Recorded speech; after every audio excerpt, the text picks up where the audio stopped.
Hola compañeros, es un gusto saludarlos.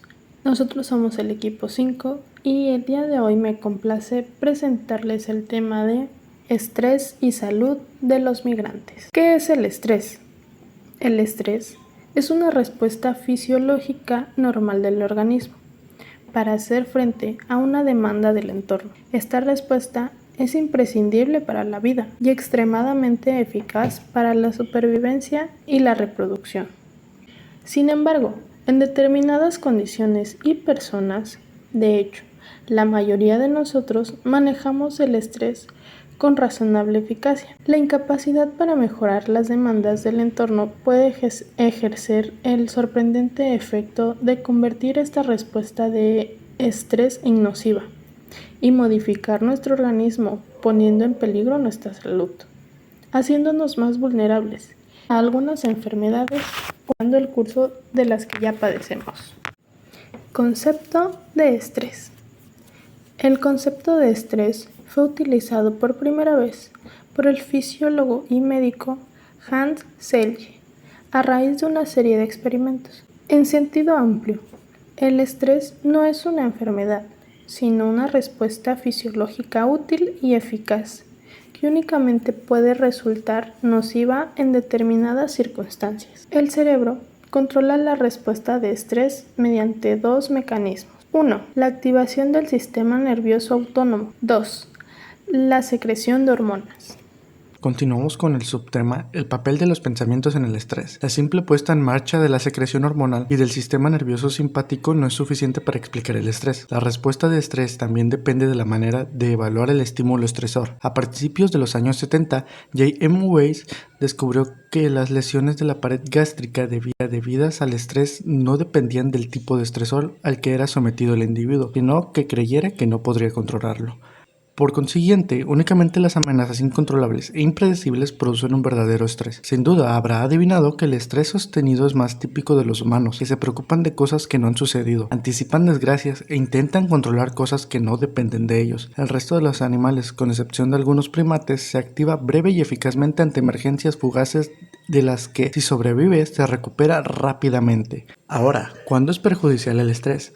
Como acabamos de ver, la respuesta de estrés es ideal para emergencias puntuales, por intensas que sean. El cuerpo se organiza para movilizar la energía hacia los tejidos, normalmente musculares, que serán los que lleven el peso de hacer frente a la amenaza. Las tareas de reparación o de construcción se posponen porque no son urgentes. Se agudizan los sentidos, se centra la atención en la amenaza y aumenta la velocidad de procesamiento de la información. En resumen, el organismo se prepara para luchar o huir con una precisión espectacular, y aún así esta compleja disposición fisiológica puede llegar a ser perjudicial. Pero, ¿de qué manera? Cada individuo está diseñado para manejarse bien en determinadas condiciones ambientales. Cuando las condiciones ambientales son adecuadas para el individuo, funcionan bien, sin tener que hacer grandes cambios. Sin embargo, si cambian las condiciones de confort, el organismo se puede sobrecargar de dos maneras. La primera, cuando el individuo no es capaz de hacer frente a una amenaza porque su capacidad está disminuida. Por ejemplo, porque está enfermo o porque las demandas del entorno sobrepasan su capacidad de respuesta. Por ejemplo, un ascenso profesional que conlleva responsabilidades para las que la persona no está preparada. La segunda forma es cuando para hacer frente a la amenaza el individuo tiene que hacer cambios tan intensos o durante tanto tiempo que acaban siendo perjudiciales. Por ejemplo, cuando tiene que adquirir una formación extra a toda prisa y durante muchos meses para intentar responder a las responsabilidades que conlleva el ascenso profesional para el que no estaba preparado. Tener en cuenta estas dos maneras de sobrecargar es fundamental para los tratamientos del estrés, que tanto pueden centrarse en aumentar la capacidad del individuo cuando está reducida, como en modificar las condiciones ambientales para que no sobrepasen su capacidad de manejo. Las primeras explicaciones de Selye a la contradicción entre los aspectos positivos y perjudiciales de la respuesta de estrés se basaron en describirla en tres fases. En la primera fase, la alarma, el individuo detecta la amenaza y rápidamente se prepara para la lucha o la huida gastando mucha energía, por lo que baja un poco su resistencia ante nuevas amenazas, pero sin comportar excesivas complicaciones para la salud. A continuación se inicia la fase de resistencia, en la que se ponen en marcha las respuestas de estrés para hacer frente a la amenaza y recuperar el equilibrio del organismo. Se emplea a fondo en esta fase y pone a toda marcha los mecanismos fisiológicos y conductuales necesarios para resolver la demanda del entorno. En la mayoría de los casos se controla la amenaza y el individuo vuelve a un plácido estado de equilibrio. Sin embargo, si no resuelve la amenaza y se mantienen sobreactivados esos mecanismos durante demasiado tiempo, se inicia la fase de agotamiento. Por tanto, esta fase se produce únicamente en respuesta a un estrés sostenido y, según Selye, es en la que se producen los trastornos relacionados con el estrés, cuando la respuesta de estrés se mantiene más allá del tiempo para el que no fue concebida. Una fugaz emergencia se mantienen activadas determinadas funciones fisiológicas, como el incremento de frecuencia cardíaca o la inmovilización de energía en vez de su almacenamiento, que están programadas para ser útiles en una emergencia, pero que pueden ser perjudiciales si se mantienen activas durante mucho tiempo. Cuando el estrés crónico se mantiene a niveles sanguíneos elevados de cortisol durante demasiado tiempo, y lo que provoca un exceso de azúcar en sangre, una disminución de la actividad y la eficiencia del sistema inmunológico, un aumento de la sensibilidad al dolor y un empeoramiento de la atención y la memoria, como ya se dijo anteriormente, la secreción puntual de cortisol es muy útil para huir o luchar. Pero si es excesiva o se mantiene durante demasiado tiempo, los efectos positivos del cortisol se invierten y se convierten en negativos. Finalmente, pero no menos importante, una respuesta de estrés sostenida desactiva más allá de lo razonable algunas funciones corporales imprescindibles para mantener un estado saludable, como las tareas de respiración o las de reproducción. Por consiguiente, el estrés solamente será perjudicial cuando el organismo perciba una situación, una amenaza grave, incontrolable e impredecible para su integridad. Por ejemplo, si una persona se enfrenta a una situación de elevada carga laboral, se producirá un estado de estrés siempre y cuando tenga la sensación de poder hacerle frente y que esa falta de control comporte una sanación, ser degradado, perder prestigio laboral o ser despedido, es decir, cuando el exceso de trabajo es amenazador e incontrolable. De acuerdo a estas fases, debemos estar atentos a los signos o sensaciones de nuestro cuerpo, ya que en algún momento muchos las hemos experimentado y debemos saber detectar si son síntomas que pueden presentarse durante un estado de estrés, para no confundir, ya que suelen ser parecidas a la de los trastornos depresivos y de ansiedad, y en ocasiones a los de algunas enfermedades médicas.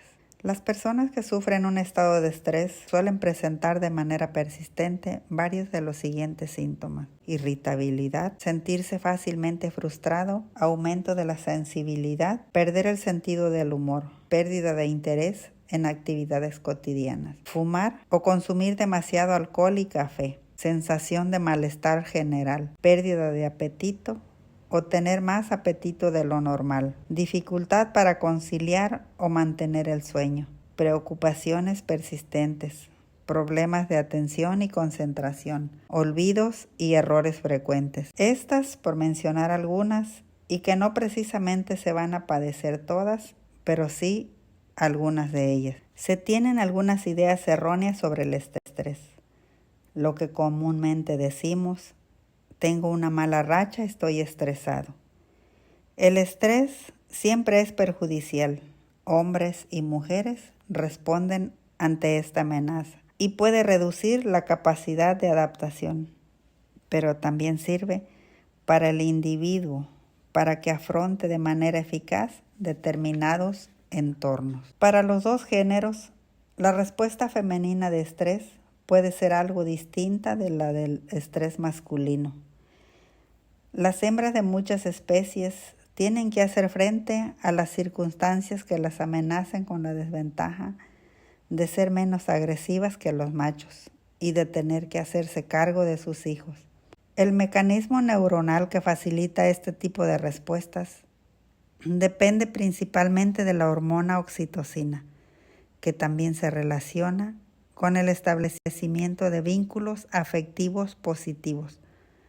Para enfrentarse a una amenaza, el individuo emite una respuesta fisiológica con el objetivo de obtener la energía necesaria para hacerle frente. ¿Cómo afecta el estrés a la salud cardiovascular? Bueno, tenemos una respuesta inmediata cuando mantiene estrés. Dentro de esto, cuando hay una amenaza, el cuerpo activa el sistema cardiovascular para huir o defenderse. Pero se acelera el corazón, se endurecen las venas y se movilizan energías hacia los músculos. Asimismo, reducen funciones no esenciales como la digestiva o reproductiva.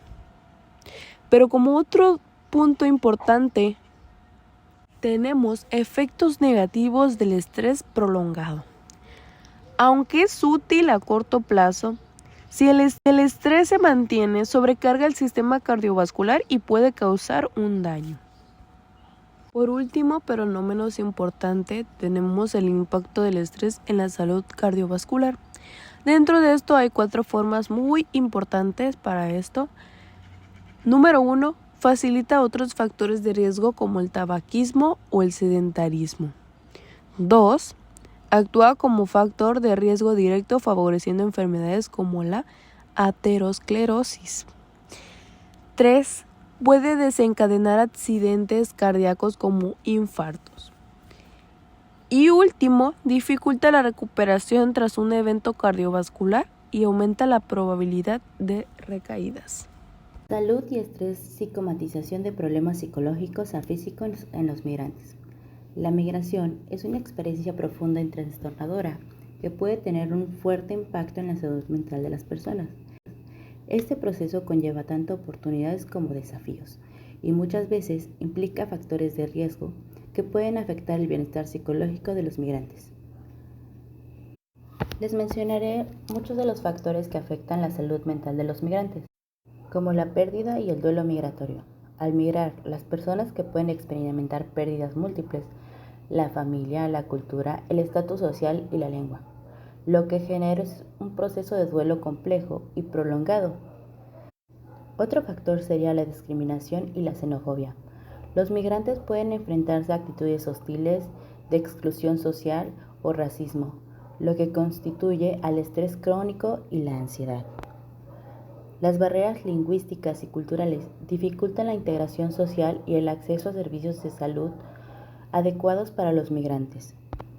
Muchas veces, a pesar de que los migrantes se van con una idea de mejores condiciones laborales, las realidades llegan a ser erróneas, trabajando en empleos mal remunerados, inseguros o con explotaciones laborales, lo cual deteriora su salud mental y física. Las situaciones traumáticas que llegan a vivir algunos de los migrantes, escapando de violencias, de persecuciones, de conflictos o lo que pueden desencadenar trastornos como el TEPT, que es el trastorno de estrés postraumático. La soledad y el aislamiento, la separación de seres queridos y las redes de apoyo pueden generar sentimientos de vacío o desesperanza. ¿Qué deberíamos de hacer para apoyar a nuestros compañeros migrantes? A continuación mencionaré algunos trastornos que llegan a padecer ciertos migrantes y su somatización física detallando los síntomas. 1.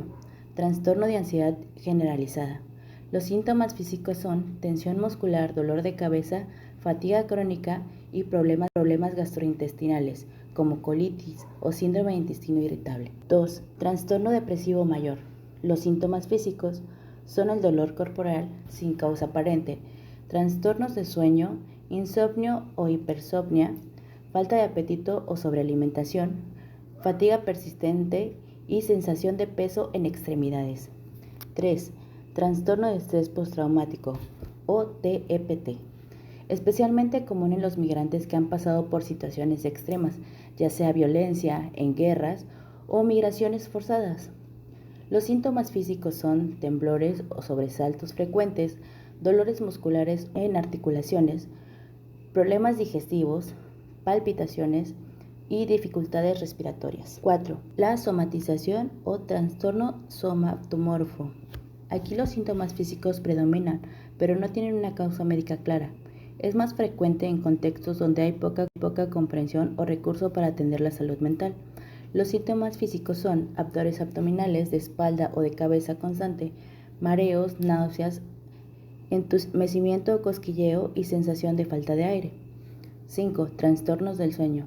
El insomnio crónico es muy común en los migrantes, ya que tienen ansiedad, depresión o pueden deteriorar el sistema inmune y generar síntomas como cansancio extremo, dolores musculares, falta de concentración e irritabilidad. Esto llega a ocurrir en los migrantes, ya que la acumulación de estrés puede verse afectado en lo laboral, en lo legal, en lo económico y en lo social, dificultando expresar malestares emocionales, especialmente cuando hay diferencias culturales o estigmatización de la salud. El desarraigo y la soledad, que se expresa más fácilmente en el cuerpo cuando no se verbaliza o procesa emocionalmente. Las estrategias de protección y atención ayuda al migrante son promover redes de apoyo comunitarias y familiares, acceso equitativo a servicios de salud mental con enfoque cultural, educación intercultural para profesionales de la salud, programas de integración y bienestar emocional y políticas públicas que reduzcan la discriminación hacia el migrante.